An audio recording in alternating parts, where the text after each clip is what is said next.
Hi, I'm Representative Sheryl Delozier. I'm here at the 102nd Farm Show, and we are going on a tour of the new calving barn that is here. It's the first year that we're having it, and we're going to be given this tour by Casandra, who knows all there is to know about this new thing we have at this farm show, which, how many did you say were here on the other day watching the cows be born? Around 800 to 1,000. Right, so many people are coming in and learning about agriculture, so I will hand the mic over to you since you are the one that knows all the good facts. Great. And hi, my name is Casandra Blickley, and I'm the Pennsylvania Alternate Dairy Princess. I'm a junior at Delaware Valley University studying large animal sciences, and I work at a 300-head robotic dairy farm. So in here we have our expectant mothers. One of these cows, the cow actually right here, had her twin calves earlier, so she's the one that had the twins. So if you see what she has in afterbirth, so some people think that she's giving birth, but that's just what happens after they give birth. They clean everything out. So we have scheduled 2 cows to calve a day. Of course, nature has its own plan, so that doesn't mean we're going to have 2 a day, but we're trying. And it's really awesome to have the calving corner here because we get to let everybody experience the miracle of birth, because I think it's something that is so amazing and really is a good look into our life in agriculture, and it's really nice to get the public to be able to see that. And I was talking to one of the folks that are working with the cows, and are they all dairy cows that are giving birth, or she was talking about beef versus the dairy? They're different types of births and that kind of thing. She was just sharing some information. Yeah. So are all of these cows dairy cows? Yes, all the cows calving in the calving corner will be dairy cows, and they will all be registered Holsteins. So the Holsteins are the most popular breed, and they also produce the most amount of milk. So an average Holstein will average milking about 100 pounds of milk a day. Yes, and a gallon of milk weighs 8.6 pounds. Colostrum is the very first milk that comes out of the cow once she has her calf, and it has immunoglobulins in it, which gives immune support to the calf. The calf is born with basically no immune system, so within 24 hours, their intestines will seal shut, so you need to give them this colostrum within 24 hours so that they can easily absorb all of the IgGs. Okay, great. All right, now what's next? Okay. So now, after the calves are born here, they do stay with their mothers to get licked off and cleaned, and then we do separate them for the safety of the calf and the cow. So now we can go look at the cute calves. Okay, there we go. So now we're over here with the calves that were actually born this morning. Their names are Brooke and Aaron, and they are twin heifer calves. The term heifer means that they are girls, if the term bulls means that they would be boys. So these 2 are heifer calves, and they were twins born this morning. A Holstein calf weighs approximately 70 to 100 pounds when it is born. And they will actually try to stand within sometimes minutes after they're born, and they should be trying to stand by an hour. There he is. Yep, Well, there she is. she's getting awfully brave there. Look Yes. Look at her poor little legs. Yeah, They're, like, she's shaky. stretching. She's very new to this standing thing. Yes, yeah. And with how wobbly they are and unpredictable with where they're going to go, that is another reason why we do separate them, just because safety-wise for them, we don't want their little, even though they're 70 pounds, their moms are approximately 1,500 pounds. So, yeah, because they're over here together, obviously, because they are the twins. But would they, oh, here she comes. Would they normally keep them with some of the other calves, or do they keep them all separate? So when they are this young, they like to keep them separated in calf hutches, mainly because of sanitation and being able to easily identify if one is ill over the other. Plus, calves' favorite thing to do is to lick each other and suckle on ears, and they love to do that. And so when one of them might get a cold, they can easily transfer it to another one. So when they're this young, we try to keep them all by themselves just so they do not transfer anything Which that kind of could be sounds harmful. like, humans. Yes. You know how they, when they go to daycare, they seem to share their Yes. germs. And we don't want that. But, well, this one's very full of energy all of a sudden. Yes, and they do have calf coats on. They will have them when they go back outside when they go home. And that just really helps them regulate their body temperature. They do have very thick skin, so it's very easy for them to stay warm in these colder temperatures that might be colder to us. That's great. A cow is actually most comfortable at 50 degrees. Oh, really? Yeah, or colder. They love the cold. They would prefer to be cold. Their natural body temperature is 101.5 to 102.5, so they're naturally warmer than us. so the cooler area is actually more comfortable for them. Oh, well, that's interesting because a lot of times when you see them out on the farms and you think that they're really cold out there, in reality, they like love that. the cold. They like that. Yeah. Okay, all right. That's good Yes. to know. Yeah, they love the cold, and when it gets warm, the barns like that the dairy cows stay in, they have fans, water spritzers. Some lay on water beds so that when they lay down, it's actually cooler underneath them. Okay. So one thing that's really important to us as dairy farmers is keeping them as comfortable and safe as possible. A comfortable cow is a cow that makes milk. A unhappy cow does not make milk. So it's really our goal to keep them as comfy as possible. I'm sure it's a full-time job keeping them comfortable. Yes.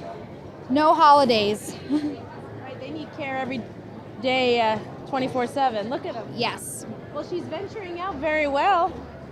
Now she's probably exhausted. She's probably going to rest for a little while. Yes, they do sleep a lot. Well, her sister knows how to do that, it seems. Yes.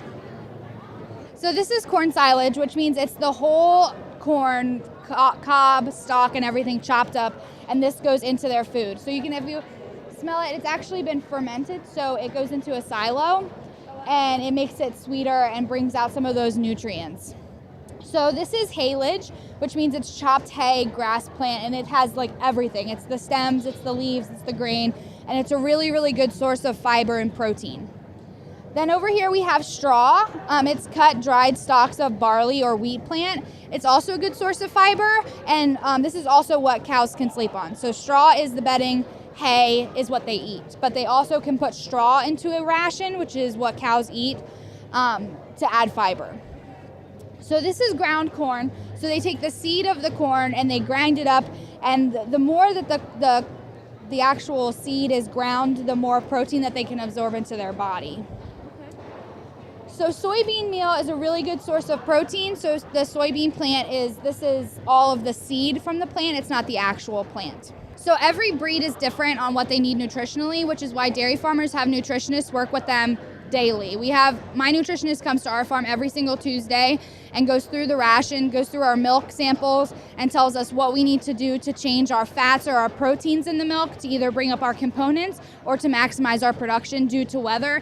They have a different diet in the winter than they do in the summer because they digest things differently with the different temperatures. So it's very scientific based as Yes. to what your result that you're trying to get. Yes. Okay, that's Yep. interesting. So good for the sciences. Yes. Okay. So this is whole cottonseed. It's a really, really good source of energy, and it literally is just the seed of cotton. So distiller's grain is actually really interesting because it's used in distilleries to make beer.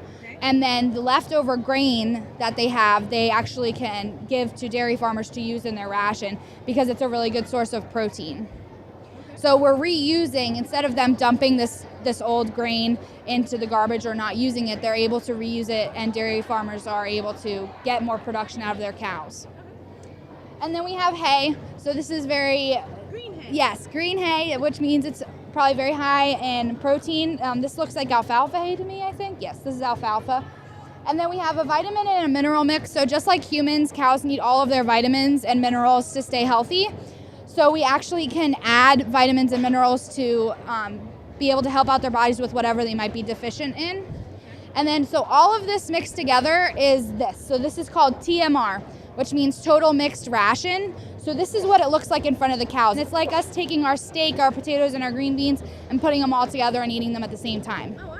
Okay. Cows are actually smart enough to where they will move the stuff that they don't want out of the way and eat the good stuff. So yeah, so we push up their feed 2 to 3 times a day or every couple hours because they do push out the stuff that they don't want and eat the stuff that they do want.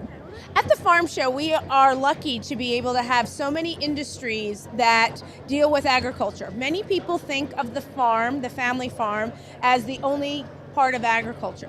But as somebody who is very, very familiar with many different aspects, can you talk a little bit about people that are your age that are thinking about going into agriculture?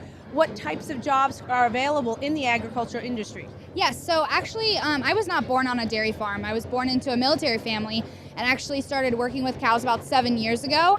And I started out with 4-H. So I do have to say that programs like 4-H and FFA are great leadways for young people to be able to get into agriculture if they were not born into the industry, because I think it's very important for us to grow and flourish. And so people that weren't born into the industry, I think it's really good for them to go to school programs, after school programs, 4-H, FFA, and anything that they can to really get into it, because we need more people. And like myself, I may not have it in my blood, but I have it in my heart. And so if you're a young person and you're not from a dairy farm, but you have the passion and you have the love for it, there's definitely ways to get into it. What do you want to do with your career? Like, do you want to do a career in agriculture? And if so, what do you want to do? So I love raising calves and heifers, so I really would like to work for a feed company and be a calf and heifer specialist and really be able to go on people's farms and help them find out the best way to raise their calves or their heifers for whatever they're looking for. And can you tell us a little bit of how you became the Dairy Princess? Yes. So in June, I was selected as the Chester County Dairy Princess, and I had to do a skit and a speech and an interview. And then in September, there was 28 counties that competed for the state royalty team, which is 3 positions, a princess and 2 alternate princesses.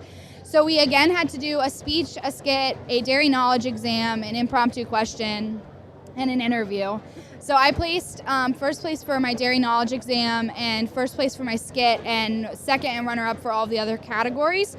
So after we do all the categories, the judges convene at our actual pageant that we have, and they pick 3 state royalty team members. And so all of you cover, because there's lots of ag events. I mean, this is obviously the ag event of the year, but there are many events throughout the year. Is your term 1 year? Yes. Okay, so in that year, all 3 of you then travel the state going to all different types of ag. What other types of ag events would you attend other than like the farm show? So we will go to the All-American Dairy Show in the fall. We go to Dairy Summit and different dairy functions, conventions. We go to different schools. I've gone to a couple high schools and middle schools and elementary schools. We go to grocery stores, and we kind of do everything we can to try to get the word out. Well, that's great. Well, thank you for your advocacy for agriculture, because we need more young people to continue the traditions that we have in Pennsylvania. And I just want to say that we're very glad to have so many young people here making the rounds in all of the booths and making the rounds in with all the animals. There's so many young people that are involved in agriculture, and they all bring their talents here to the farm show. So what you need to do is come join us at the farm show and enjoy all the animals and all the hard work of many young people, and look forward to enjoying all the, of course, get a milkshake or maybe some of the food court, but come down and join us at the farm show.